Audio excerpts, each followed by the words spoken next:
Hey there, everybody. Welcome to another market update here with Team Flick. Yeah, a lot going on this week in the world of Summit County. We've got ski resorts opening, we got snow flying, it's gotten cold. Well, cold is a relative term, I guess, depending on where you live, but cool enough for snow to be flying and cool enough for the ski resorts to be open. So we've got Keystone open, Arapahoe Basin open, Loveland opens today, Breckenridge opens, I believe, later this week, and Copper opens. They're waiting until the end of November as part of their COVID plan.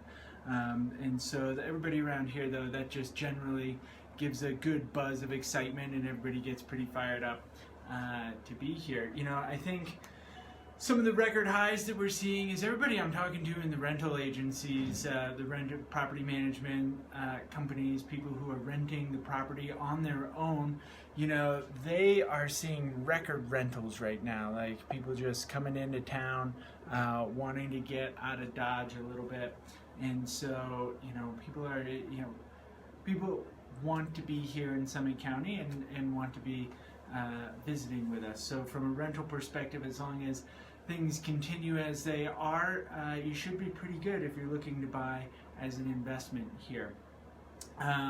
Let's take a look at a couple of numbers. You know, we've got the usual numbers, and then I just wanted to take a look at months of inventory and sales numbers as a whole, because I was looking at some things here just to see historically. You know, we've been doing a lot of transactions in a short period of time here. I wanted to see if we had more properties coming on, and we were just, you know, if demand was higher than it usually is, and as well as the number of properties coming on the market. You know, and truthfully, like, so let's compare last year's total number of new listings in comparison. So for the last 5 years, we've averaged right around 22,000 new listings. 2019 we had probably the highest at 2,500 new listings over the course of the year. 2020 so far we've had 2,200 new listings, and so, you know, we're right on pace with the overall number of properties that are coming on the market.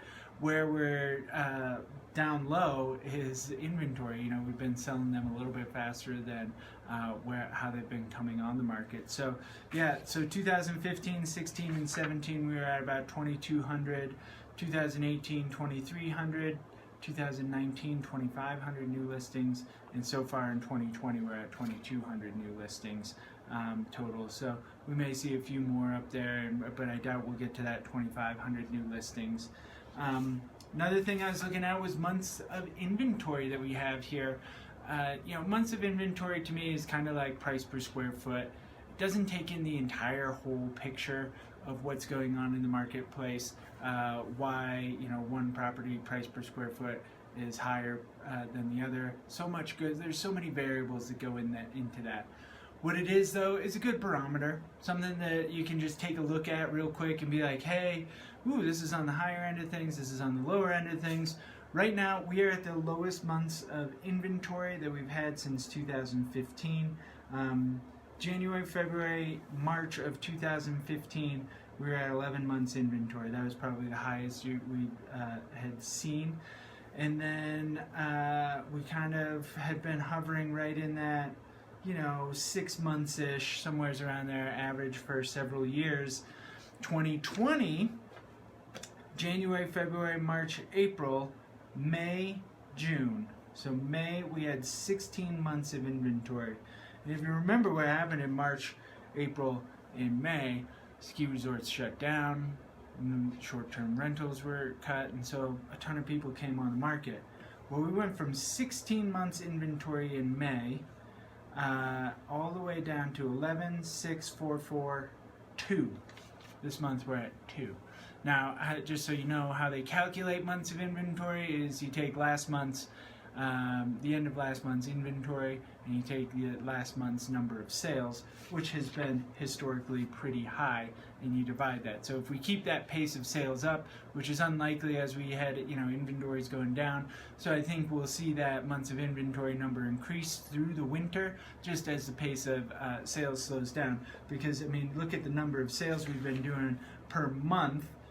You got January, February, March, April, May, we're kind of under 100 sales per month. Then June, we hit 118 sales. July, 218. August, 300. September, 316. October, 366. So November, we'll see where we end up on that, but that pace will likely continue for a little bit. So take all of this into consideration, and as you're looking at the market here, I think market continues to be fueled by low interest rates, and gosh, they're so good right now. There's so many things that you can do, from buying property, refinancing your own property, refinancing some cash out to expand your portfolio of real estate. There's a lot of things you can do with these low interest rates, and so we should all be taking advantage of them as best that we can. So let's take a look at the usual numbers that we've been looking at on a weekly basis, just so we kind of get an idea of where the market's going. These are numbers from today. New listings in the last 7 days, 14 new listings in the last 7 days. Pending, 52. So we're pending still, outpacing new listings. Price reduced, only 12 there. So, I think we saw the highest number of new listings. We were seeing just over 100, and still pendings, we were seeing quite a bit there as well. So let's take a look at active listings that are on the market currently. So we ended October with 886. We ended November of 2019 with 979, right? 979. And year to date today, we are at 825. So November, we're going to be pacing, we're going to be lower inventory than we did last November. And I don't think we're going to see a huge bump in inventory till about January.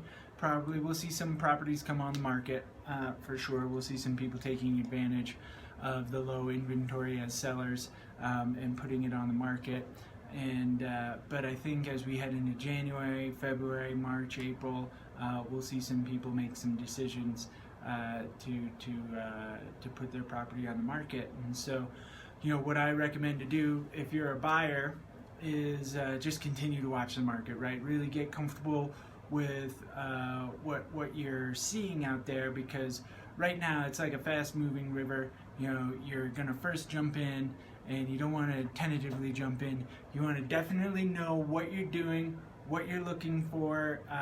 If that's the right property, you're going to have to make that decision very quickly if it's the right property for you, and come to a conclusion. We can help with all of this, but as long as you're watching the market right now and getting comfortable with it, that's certainly going to help in that quick decision-making process come the new year here. So if you have any questions, as always, reach out to us. You can drop a comment below. Hit us up on emails, teamflick@summitliving.com, or you can just shoot me a call. Give me a call on my cell phone, 720-339-7986. Always looking forward to chatting with people. So hope you found a lot of value out of the numbers that we're going through here today. And we'll talk to you soon. See you next week. Thanks.